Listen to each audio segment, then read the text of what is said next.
Beleza, então vamos lá. Jonas, capítulo 1, eu quero ler com você. Eu vou ler e você vai acompanhar, na verdade. Bom?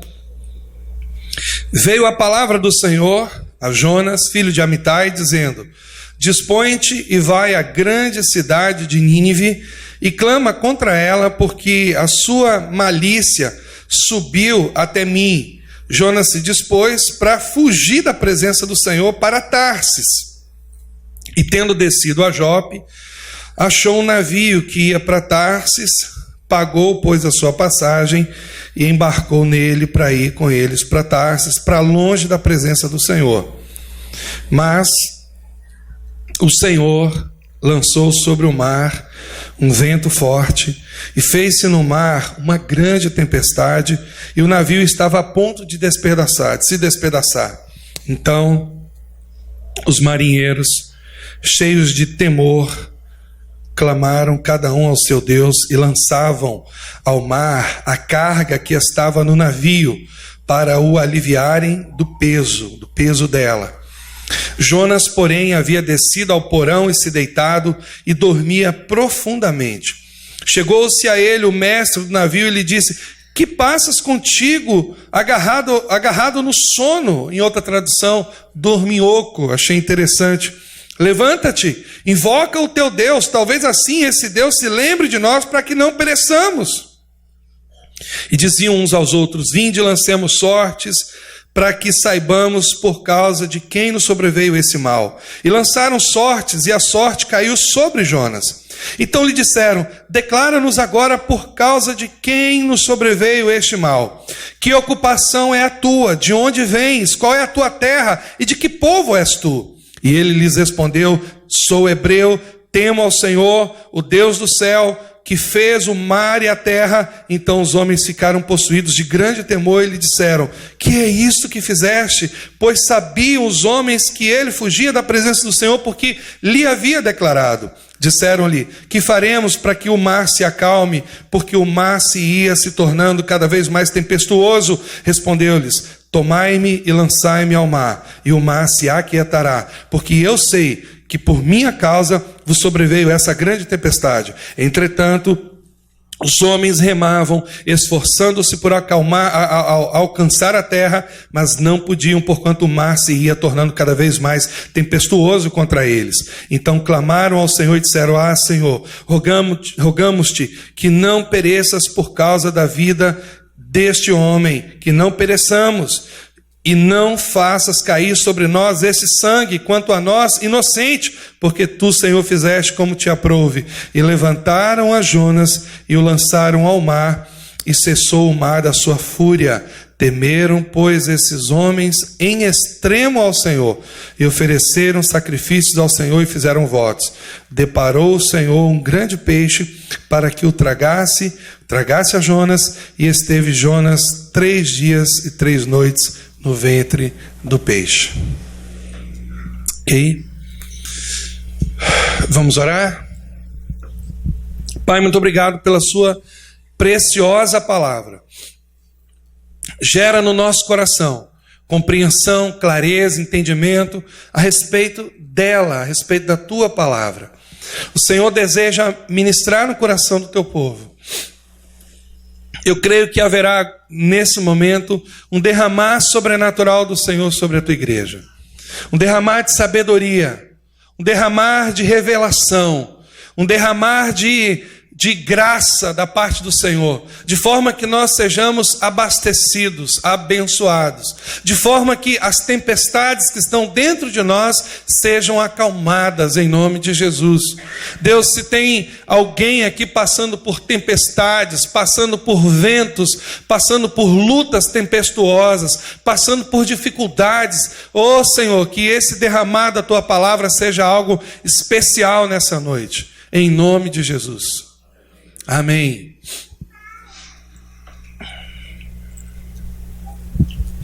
O título dessa pregação hoje é um título muito simples: Jonas, o profeta rebelde. É sobre isso que eu queria falar. E também pensar com os irmãos sobre o conteúdo a rinite aqui está atacando, o conteúdo desse livro tão especial, que fala, na verdade, não somente de rebeldia, de rebelião, mas muito mais é uma história de amor. Aliás, toda a Bíblia é uma história de amor. Se você aprender a ler a Bíblia da forma correta, eu acredito que a partir do momento que você se propõe, se dispõe a ler a Bíblia, ela mesma vai te ensinando os seus segredos, vai revelando para você as suas riquezas, as suas maravilhas, e você vai descobrindo essa grande verdade que está estabelecida na palavra de Deus, que a sua palavra é um relato do grande amor de Deus por nós. Esse é o resumo do conteúdo da palavra de Deus. É um grande edito do amor de Deus por mim e por você. E o livro de Jonas, na verdade, é um livro que trata essencialmente do grande amor de Deus pelo outro, pelo diferente, pelo estrangeiro, por aquele que pensa diferente de nós, por aquele que compreende as coisas de uma forma completamente diferente e estranha ao que nós entendemos. Aliás, o próprio Deus relata no final do livro de Jonas que o povo de Nínive era, na verdade, um povo tão ignorante quanto as coisas de Deus, ignorante no sentido de desconhecer as coisas de Deus, que eles não sabiam discernir absolutamente, aquilo que a sua mão direita fazia e nem aquilo que a sua mão esquerda, entre a direita e a esquerda. Eles não sabiam discernir entre o certo ou o errado e o certo. Enfim, bom, é uma história que também é muito antiga, e alguns autores entendem que Jonas está encaixado exatamente no período dos reis, quando Jeroboão II reinava sobre Israel. Devido a todo o contexto histórico que esse livro está inserido, então os estudiosos chegaram à conclusão de que é esse período que Jonas está inserido. Mas isso é importante, o contexto histórico é legal, tudo isso é bom a gente saber, mas o que é bom mesmo a gente saber é o que Deus tem de revelação, de compreensão para nós dentro desse contexto, dentro do livro de Jonas. Eu acredito que Deus tem uma palavra para nós, e é uma palavra que vai mexer com a nossa alma, com o nosso coração nessa noite. Porque se nós observarmos a história de Jonas, ela é diferente de tudo que nós vemos na Bíblia. Porque em toda a Bíblia, toda ela, do início ao fim, nós ouvimos falar de profetas, de enviados de Deus, que necessariamente tinham interesse na conversão do povo. Quando você ouve as histórias do livro de Jeremias, por exemplo, e ele é considerado o profeta chorão, porque Jeremias profetizou durante muitos anos, mais de 40 anos, e o povo não ouvia o que Jeremias falava. O coração estava duro, empedernecido, petrificado, endurecido.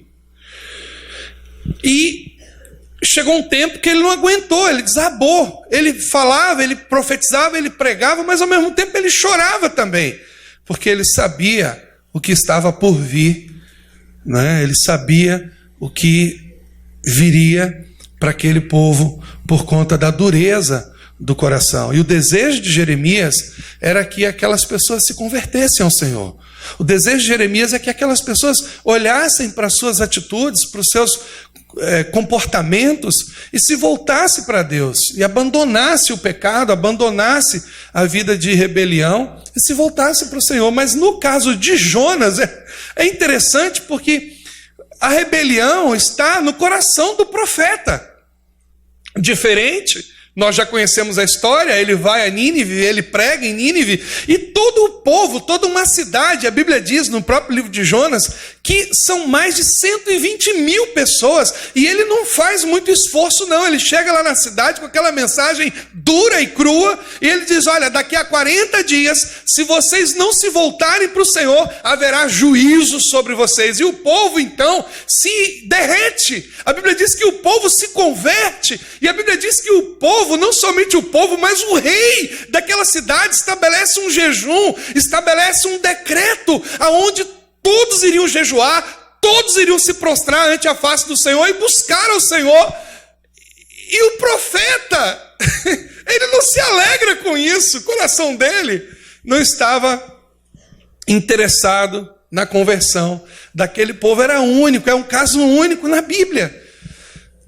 Então Jonas é chamado de um profeta nacionalista, mas eu prefiro chamá-lo de o profeta rebelde, porque em toda a Bíblia é o único caso de um profeta que vai pregar num lugar, mas ele não deseja a conversão daquele povo, ele não quer. Então, o livro de Jonas começa dizendo assim: veio a palavra do Senhor a Jonas, filho de Amitai, dizendo, dispõe-te e vai à grande cidade de Nínive e clama contra ela, porque a sua malícia subiu até mim. Jonas se dispôs para fugir da presença de Deus. Será, e aqui cabe uma pergunta importante, que são perguntas que nós fazemos ao texto, mas também são perguntas que nós nos fazemos a nós mesmos. Será que o profeta Jonas não conhecia a grandeza de Deus, a sua capacidade de alcançar todos os lugares conhecidos ou não conhecidos da terra? Como o salmista diz, lá no Salmo 139:7, para onde me irei do teu espírito, para onde fugirei da tua face? Será que o profeta Jonas não conhecia o salmista Davi? Eu acredito que sim. Na verdade, eu acredito que Jonas não apenas conhecia, como eu acho também que ele não estava fugindo exatamente de Deus, mas da misericórdia de Deus, e isso é algo único também. Enquanto o povo busca a misericórdia de Deus, enquanto as pessoas clamam pela misericórdia de Deus, talvez aqui nessa noite, você aqui na frente, talvez tenha feito essa oração: Senhor, tenha misericórdia de mim, ou intercedido por outra pessoa, Deus tenha misericórdia de fulano, talvez por alguém da sua família, pelo seu trabalho, por sua empresa. Enquanto as pessoas clamam por misericórdia, Jonas, na verdade, está fugindo da misericórdia de Deus, daquilo que Deus podia fazer e que certamente contrariava a sua vontade. Então cabe outra pergunta também: qual seria o motivo para Jonas não obedecer ao chamado de Deus? Qual seria? Porque se a gente pensar um pouquinho, é uma coisa inusitada, é uma coisa diferente. Ora, Deus manda um profeta aí a uma cidade, como todos os outros profetas são sempre chamados, enviados para falar alguma coisa da parte de Deus, chamar o povo ao arrependimento, ou trazer esperança para o povo. O profeta não só denunciava o pecado, mas muitas vezes também trazia uma palavra de esperança, de alegria, levantava o povo, motivava o povo, falava do caráter de Deus, das bondades de Deus, da bondade de Deus, da misericórdia de Deus. Então o profeta era o Nabi, a boca de Deus. E ele fala com Jonas: vai a Nínive. E ele faz completamente diferente. Ele foge Não apenas de Deus, porque Jonas sabe que ninguém pode fugir de Deus. E você sabe também, ninguém pode fugir de Deus. Ninguém pode se esconder de Deus. Davi já dizia isso. Se eu descer, tu ali estás. Se eu subir, tu ali estás. Se eu estiver na profundeza do mar, tu ali estás. Qual seria o motivo para Jonas não obedecer ao chamado de Deus? Então, para entendermos as razões de Jonas, nós precisamos sim contextualizá-lo na história. Então eu pontuei 3 coisas que eu queria rapidamente falar, porque elas são importantes, mas na verdade não são as coisas mais importantes que eu queria falar nessa noite, mas são importantes. E uma delas tem a ver com a imposição de tributos, de impostos. Talvez devido aos pesados impostos que aqui Israel era obrigado a pagar, e a Bíblia fala que Manaém, um dos reis de Israel, teve que pagar, na verdade, um tributo de 1.000 talentos de prata. Sabe o que isso significa? 34 toneladas de prata ao rei da Síria, Tiglat-Pileser III. Isso está em Reis. Então, talvez Jonas, vendo o seu povo submetido a pesados tributos, a taxas, não é, injustas, ele tivesse receio, reticências em relação ao povo da Assíria. Uma outra questão que eu acho que também nós precisamos pontuar e que alguns acreditam tem a ver com a crueldade dos reis e governadores assírios. Jonas, talvez vendo essa crueldade, essa maldade daqueles povos, ele tivesse nutrido então um ódio velado pelos ninivitas.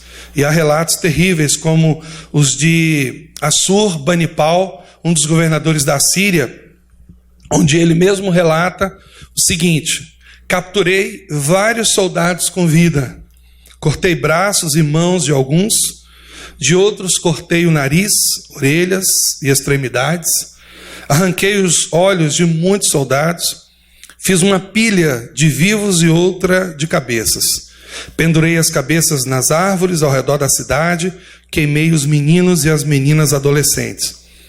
Parece até um filme de terror, não é verdade? Então, talvez Jonas tivesse presenciado todo esse contexto de crueldade, de maldade que Israel estava submetida. E isso então gerou uma revolta muito grande no seu coração, e com razão até. E uma terceira questão seria também a questão do preconceito e da raiva e do desejo de Jonas pela destruição dos ninivitas. Ora, isso é importante a gente pontuar, porque sendo Jonas um profeta nacionalista, então havia ali, talvez, no seu coração, um preconceito muito grande. Talvez a junção dessas 3 coisas também pudesse ter gerado uma raiva, um ódio. Sabe, eu de vez em quando vejo algumas expressões assim de raiva, de ódio de pessoas, de umas pessoas pelas outras. A gente às vezes vê isso no ambiente familiar. Agora, com esse advento das redes sociais, isso é muito mais visível. Mas talvez você tenha já visto situações assim de raiva, de ódio, onde as pessoas elas odeiam as outras, elas passam a odiar umas às outras de uma forma. Às vezes no trabalho tem isso, às vezes a gente ouve, né, e você fica ali às vezes no meio daquele fogo cruzado. Quantas vezes eu já ouvi isso, a pessoa virar: eu não aguento nem ouvir a voz dela, não aguento nem ouvir, se eu sentir o perfume, o cheiro, eu já tenho asco, eu já tenho nojo, de tanto que eu tenho raiva, de tanto que eu odeio. E Jonas talvez estivesse assim, com seu coração cheio de ódio, de raiva. Bom, continuando. No capítulo 3, nós temos uma informação muito importante e eu acho que isso precisa nos ensinar algumas coisas nesse momento. No capítulo 3, no verso 10, e no capítulo 4, no verso 1, na verdade o verso 1 do capítulo 4 é só uma continuação do verso 10 do capítulo 3, que diz assim, o verso 10 do capítulo 3, 10. E Deus viu as obras deles, como se converteram do seu mau caminho. Olha aí. E Deus se arrependeu do mal que tinha anunciado que lhes faria, e não o fez. Eu não gosto muito dessa tradução, que eu acho que é uma tradução que não expressa bem a realidade das coisas. Eu estou lendo porque é a tradução que você tem aí, mas essa não é a melhor tradução, pois eu vou explicar isso para vocês. E não o fez. Mas isso, agora o verso 1 do capítulo 4, mas isso desagradou extremamente a Jonas e ele ficou... Você está entendendo o que está acontecendo aqui? E Deus viu, ou seja, vamos lá?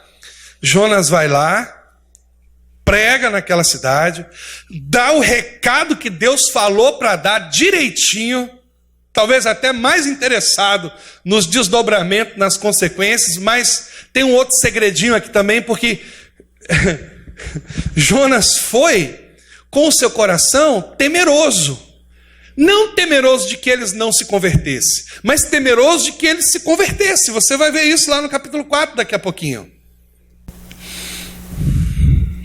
Jonas tem receio da reação de Deus.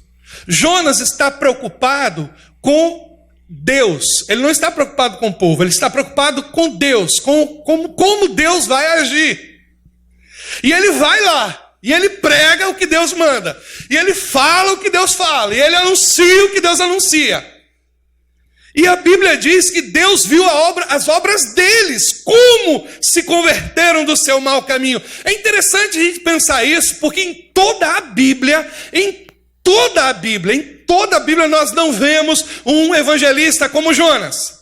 Alguém que vai pregar numa cidade e toda aquela cidade se converte, toda ela. Não tem em toda a Bíblia um evangelista como Jonas.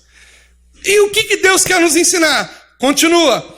E Deus, então, mudou o seu entendimento. Deus, então, ele havia anunciado que faria algo. E ele, então, por conta da conversão daquele povo, Deus, então, não vou fazer mais. Eu não vou fazer isso.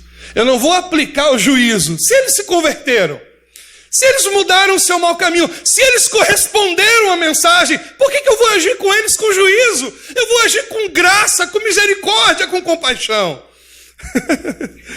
E isso simplesmente desagradou, entristeceu. E Jonas ficou irado. Ficou irado. Você sabe o que é uma pessoa irada? Jonas ficou furioso, ele ficou irado. Eu quero falar algo para você nessa noite, é a primeira coisa que eu quero falar. Deus não tem prazer na destruição e na dor. Não tem, não. Deus não tem prazer na destruição e na dor. Você pode falar isso para a pessoa que está do seu lado? Diga para ela de forma amorosa. Deus não tem prazer na destruição e nem na dor. Vamos pensar um pouquinho sobre isso. Vamos pensar no que está acontecendo aqui no capítulo 1. Deus fala com o homem, ele compra a passagem, se manda. Deus está mandando ele ir para Nínive, né, para ali para o Iraque, e ele foge para o sul da Espanha, provavelmente. Bem 440 quilômetros de diferença. Deus está mandando ele ir para cá, e ele vai para lá. Ele quer ir para longe. Para longe de quê? De que Jonas está fugindo, gente? E de que nós precisamos, do que nós precisamos nos aproximar nessa noite? Vamos entender? Jonas 1,4 diz assim, aí ele vai, embarca no barquinho, paga a sua passagem. Deus não financia a nossa desobediência, você tem que pagar. Vai lá, paga a sua passagem. Paulo foi de graça, mas Jonas não, teve que pagar. Por quê? Porque Deus não financia a nossa desobediência. Não. Aí, no verso 4 do capítulo 1 diz assim: mas o Senhor mandou ao mar um grande vento, e fez-se no mar uma forte tempestade, e o navio estava a ponto de se quebrar. O que eu vejo aqui? Juízo? Não. Olha o que está acontecendo. O navio está lá navegando no meio do mar. A gente canta a musiquinha, né? Com Cristo no barco tudo vai muito bem. Vai tudo bem. Mas Cristo estava no barco? Não. Quem estava no barco? O profeta rebelde. O profeta rebelde. O que Deus fez? Eu vou mandar um furacão para matar aquele miserável. Foi isso que Deus fez? Não. Eu vou mandar um terremoto, eu vou mandar Deixa eu te perguntar uma coisa. A mesma baleia que engoliu Jonas, ou o grande peixe, a Bíblia fala de um grande peixe, poderia ter engolido aquele barco todo, né? Mas Deus não fez isso. Deus não fez nada disso. E o que isso expressa? A misericórdia de Deus, o cuidado de Deus. E nós temos que nos enquadrar aqui nessa noite. Tem coisas que acontecem na nossa vida e que são de fato enviadas por Deus, mas perceba que são coisas que não vêm para nos destruir e não vêm para nos matar, mas vêm para nos advertir. Eu tenho, amados, algumas reticências com certas colocações na Bíblia, mas aqui em Jonas, de fato foi o Senhor que mandou aquele vento. De fato, porque tem muita gente que fala coisas aqui na Bíblia que foi Deus que fez e não foi. Às vezes foi o diabo, como está lá em Jó. Mas aqui foi o Senhor mesmo. O Senhor mandou aquele vento. E eu chamo de vento de advertência. Vento de advertência. Quando Deus manda algum tipo de advertência, Ele mesmo cuida das consequências. Ele mesmo cuida. Ele mesmo está ali, amparando, sustentando. O navio se despedaçou? Não. Por quê? Porque os marinheiros, eles lançaram ao mar, a continuidade diz assim: lançaram ao mar as cargas que estavam no navio para o aliviarem do seu peso. Que aplicação nós podemos fazer para a nossa vida hoje? Como está a sua vida? Como é que estão as suas emoções? Como você alivia esse excesso de peso na sua vida? Hoje, nos dias de hoje, nós estamos vivendo um tempo de agitação, de estresse, de tribulação, de perturbação. E eu acho que a aplicação mais sensata que nós podemos fazer desse versículo é a seguinte: chega um momento na vida que, para sobreviver, é necessário jogar as cargas fora. Para você sobreviver, você tem que tirar os entulhos e jogar fora.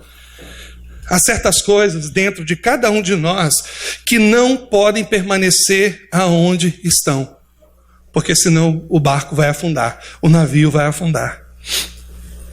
Muitas vezes são sentimentos ruins, nutridos ao longo de uma vida inteira.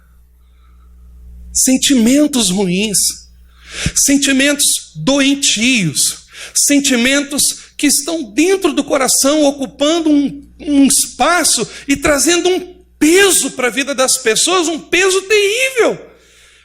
Às vezes são pensamentos negativos que levantam fortalezas dentro de nós.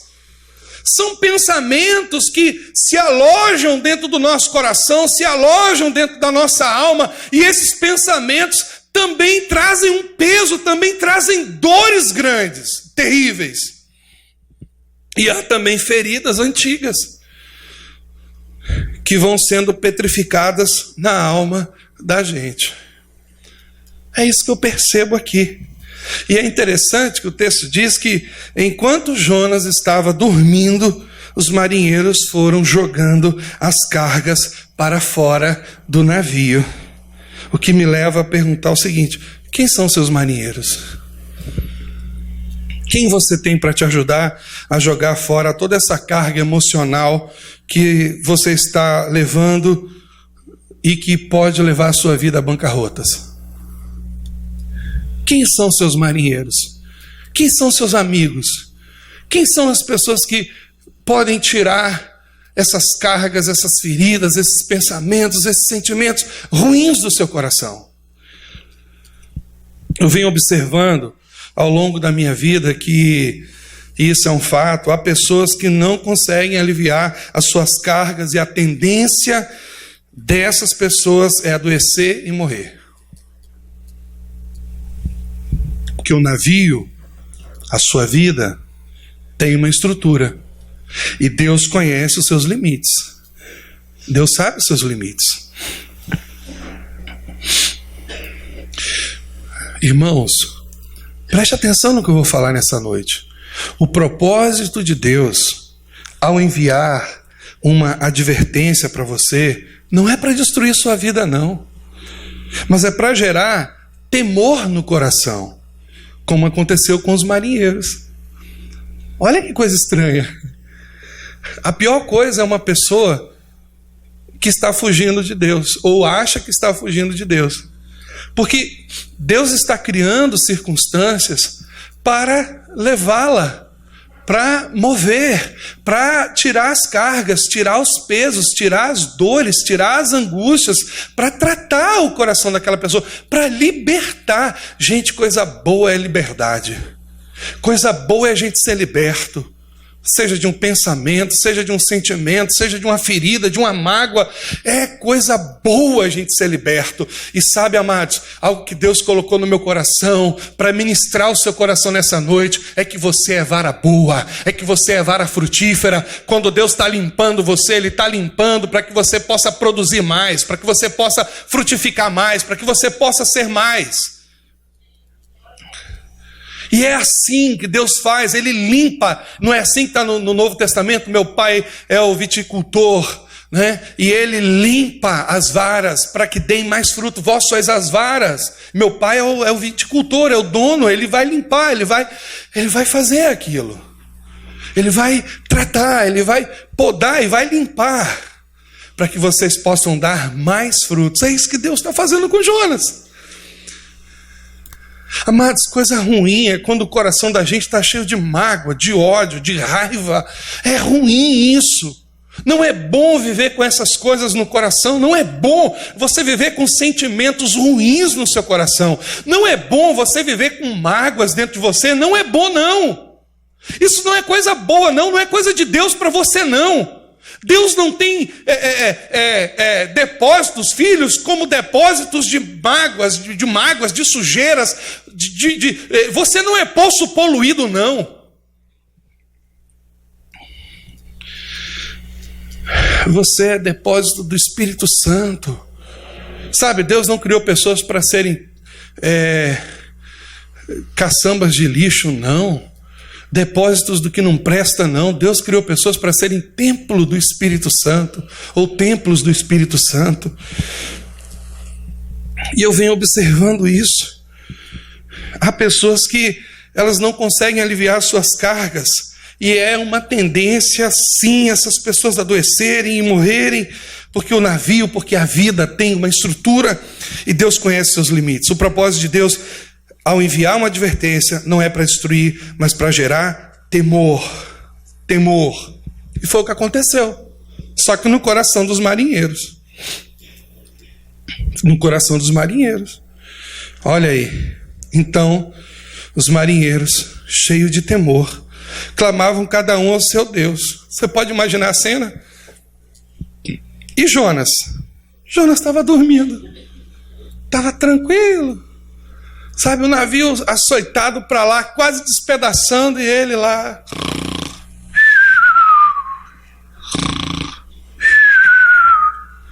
O comandante falou assim: cadê Jonas?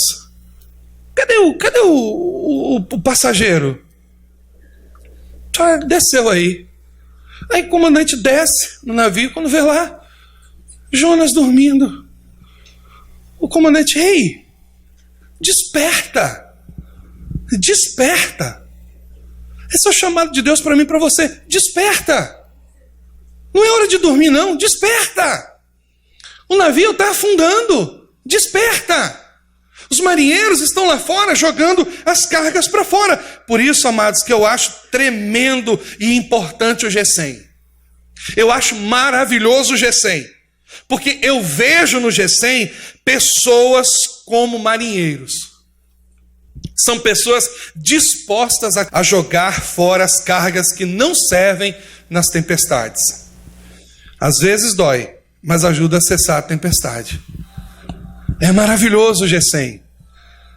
São os marinheiros que Deus levantou ali, nos pequenos grupos de comunhão, multiplicação e edificação. Isso é o G100. São pessoas que estão ali, te ajudando a aliviar as cargas. Pessoas que estão tirando as cargas, tirando o que não presta da sua vida, sendo mão de Deus para limpar os ramos. Porque às vezes tem tanta folha velha, tanta folha que não está mais viva em nós, tantos adereços que precisam ser podados, cortados, para que você possa respirar de novo, para que você possa ficar verdinho de novo, para que você possa frutificar de novo. Tem tantas coisas boas que Deus quer limpar em você, que Deus quer trazer, tirar do seu coração. O mestre do navio chegou. Que tens, dorminhoco? Ei, tá maluco? Se fosse aqui na Bahia, né? Oxente! Não é? Não é? Dava logo Dava logo um mata-leão nele. Levanta daí, rapaz. Oxente! Clama a teu Deus. Talvez assim ele se lembre de nós, para que não pereçamos. Né?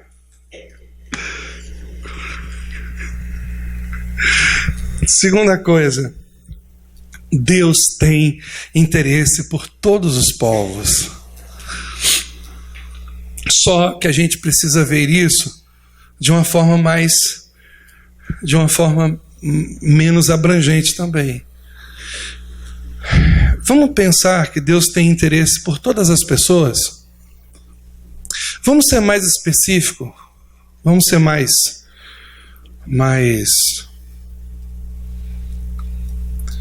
claro? Pense em alguém que você gosta muito pouco. Se é que tem, não deveria. Mas vamos fazer algo diferente. Pense em alguém que lhe fez mal, que abusou de você. Talvez alguém que pecou contra você de uma forma muito grave, muito feia. Talvez alguém que te ameaçou, colocou uma arma em você, ou que te humilhou, disse algumas coisas para você que marcou seu coração, mas não foram verdades. Ou que ainda hoje está te humilhando. Pense numa pessoa que talvez mora pertinho de você e que perturba você. Deus tem interesse por essa pessoa. Você precisa saber isso hoje. E nós precisamos ter cuidado com isso, porque uma maneira rápida, uma maneira prática da gente limitar o poder de Deus na vida das outras pessoas é quando o nosso coração se fecha. Quando você não consegue orar por alguém, quando você não consegue falar de Jesus por alguém, quando você não consegue olhar aquela pessoa com bons olhos, com os olhos de Deus, mas quando você olha com o coração de Jonas, destrói esse povo aí, Deus. Eu não quero ver 120 mil arrependidos, eu quero ver 120 mil caixões aqui. Mata eles, Deus. Arrebenta com eles, Deus. Pega eles, Deus. E amados, é preciso que a palavra de Deus tenha uma função prática na nossa vida. O texto de Jonas 4:2 é um dos textos mais significativos do livro de Jonas, e diz assim, olha a oração de Jonas. Jonas 4:2. Ele orou ao Senhor e disse: ah, Senhor, não foi isso que eu disse? Sabe o que ele está dizendo? Eu sabia. É por isso que eu não queria ir lá. Eu sabia. Estando eu ainda na minha terra, por isso eu me adiantei. Adiantei meu lado. O termo no original é esse: eu me adiantei, eu passei na frente de Deus. Ele tipo assim, eu fui esperto. O Senhor queria uma coisa, então ó, né? Delinha na pipa. Ele fala isso. Por isso eu me adiantei. Por isso eu me precipitei. Talvez seja a tradução aí, não sei, né? Apressei a fugir. Por isso eu me apressei a fugir para Tarsis. Olha o que ele está falando. Pois eu sabia. O que ele sabia? O que ele sabia? Que és Deus bondoso. Olha que profeta doido, que cara doido, gente. Esse é um cara doido. Eu não queria ir lá, não. Eu não queria pregar para aquele povo, não. Eu não queria falar. Eu não queria ministrar para eles, não, porque eu sabia que o Senhor é bondoso e compassivo e tardio em irar-se e grande em misericórdia e que mudas, né, de ideia quanto ao mal que anunciaste. Quanto ao juízo, o termo melhor é esse. Que esse texto aqui está certinho. Que mudas de ideia quanto ao juízo que anunciaste. Olha que cara maluco, né? Cara doido. Eu não queria ir lá, eu sabia. Ele orou ao Senhor dizendo isso. Eu sabia. Já pensou, irmãos? Cara, eu sabia que o Senhor era bondoso, eu sabia que o Senhor era misericordioso, eu sabia que o Senhor ia voltar atrás sobre aquele juízo que o Senhor anunciou. O Senhor não ia fazer aquilo, porque eu conheço o Senhor.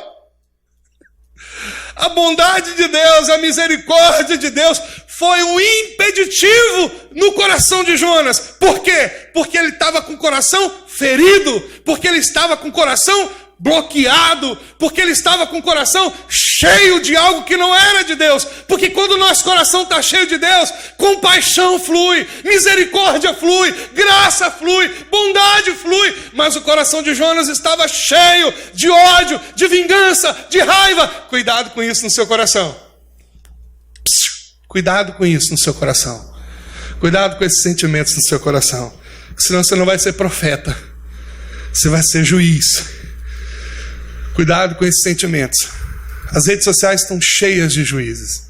Cheias, milhares. Cuidado com isso. De todos os lados, cuidado.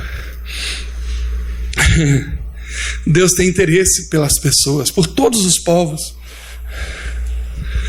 Deus tem interesse por todos os povos, por todas as pessoas. Branquinhas, moreninhas, pobrezinhas, riquinhas, humildes, arrogantes, gente ruim e gente boa. Deus tem interesse em todas as pessoas. Eu estava lembrando hoje à tarde, pensando sobre esse texto, e lembrando de uma coisa, ao ler esse capítulo 4, verso 2. Ah, Senhor, foi por isso que eu disse, estando ainda na minha terra, por isso me adiantei, fugindo para Tarsis, pois sabia que és Deus bondoso e compassivo, tardio em irar-se, e grande em misericórdia, e que mudas de ideia quanto ao juízo. Sabe que esse texto está intimamente ligado com outro texto? O capítulo 4 ainda, o verso 10, diz assim: diz o Senhor a Jonas: tiveste tu compaixão da plantinha na qual não trabalhaste e nem a fizeste crescer, que numa noite nasceu e numa noite pereceu.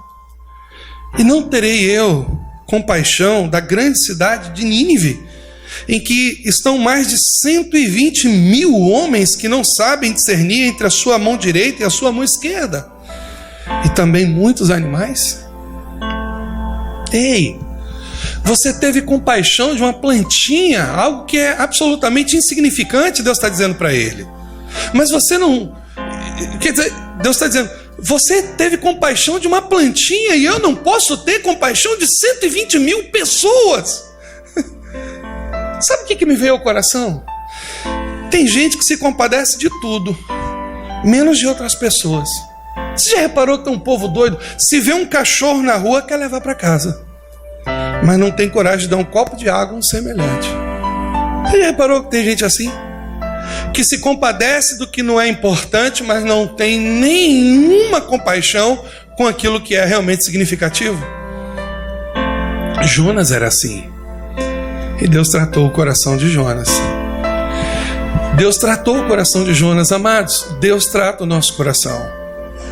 Porque o desejo dele é que nós sejamos profetas, evangelistas, amigos de Deus.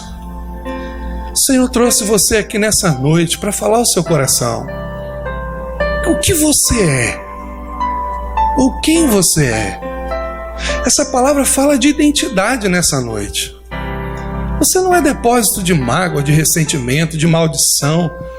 Você não é depósito de ódio, de raiva, de rancor. Seu coração, amado, não é para essas coisas. Não são, os nossos corações não são para essas coisas. Você é chamado por Deus para ministrar aos ninivitas. Se os ninivitas nos virem cheio de raiva, de ódio, de mágoa no nosso coração, como vai ser o nosso testemunho? Qual vai ser a eficácia do nosso testemunho, gente? Você não é crente Jonas. Não. Você não é crente Jonas, não. Cheio de receios, de bloqueios. Alguém que conhece a misericórdia de Deus, quer a misericórdia de Deus para si, mas não quer para o outro. A igreja está cheia de gente assim. Não, nós precisamos nos converter. Eu acredito que Deus mandou Jonas naquela cidade porque aquela mensagem era para ele primeiramente.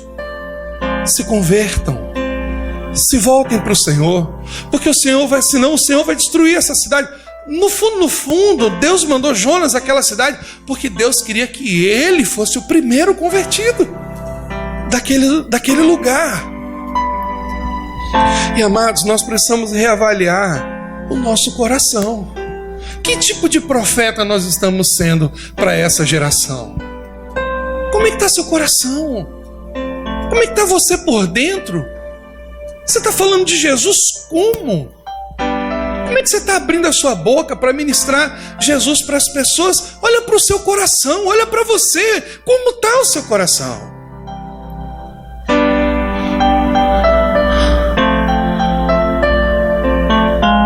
Nós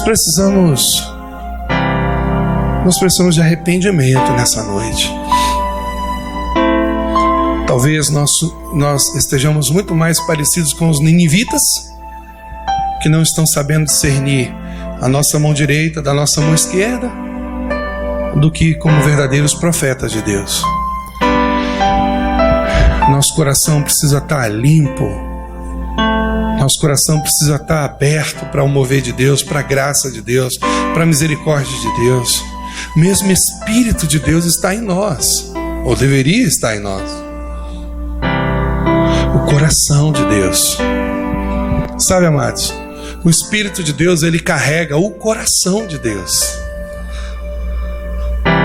Por isso que Filipenses fala, o mesmo sentimento que houve em Cristo, tenhais em vós o mesmo sentimento que houve em Cristo Jesus, que sendo Deus, não usurpou ser igual a Deus, antes esvaziou a si mesmo, tomando a forma de homem, e achado na forma humana, humilhou-se ainda mais, morrendo a morte e morte de cruz. Para você ser um profeta de Deus, você precisa avaliar, reavaliar, se ver constantemente na cruz, porque de vez em quando a gente quer descer da cruz. A gente quer descer da cruz. A gente quer ser como crente Pedro, crente Jonas, com coração armado, com coração cheio de violência, cheio de reticência, cheio de preconceito, cheio de mágoas, cheio de bloqueios. E Deus não quer isso não. Deus quer um povo livre. Deus quer um povo aberto, um povo que seja como o Senhor, um povo que tenha compaixão das cidades, um povo que tenha compaixão das pessoas, um povo que tenha compaixão dos ninivitas, dos ímpios, daquelas pessoas que não estão sabendo discernir as coisas de Deus. A Bíblia não diz isso? As coisas de Deus, porque as coisas de Deus se discernem espiritualmente, e o homem natural não discerne as coisas do Espírito, mas você discerne, porque você é filho, você é espiritual, você tem o Espírito, você tem o amor outorgado por Deus no seu coração. Então, Deus quer levantar profetas que tenham no seu coração compaixão. Você é o profeta, não é somente o pastor, não, mas você é o profeta. Quando esse rapazinho está aqui tocando esse teclado, ele é o profeta. Quando você está ali na porta recebendo as pessoas, você é o profeta. Quando você está sentado aqui ouvindo a palavra de Deus, você é o profeta.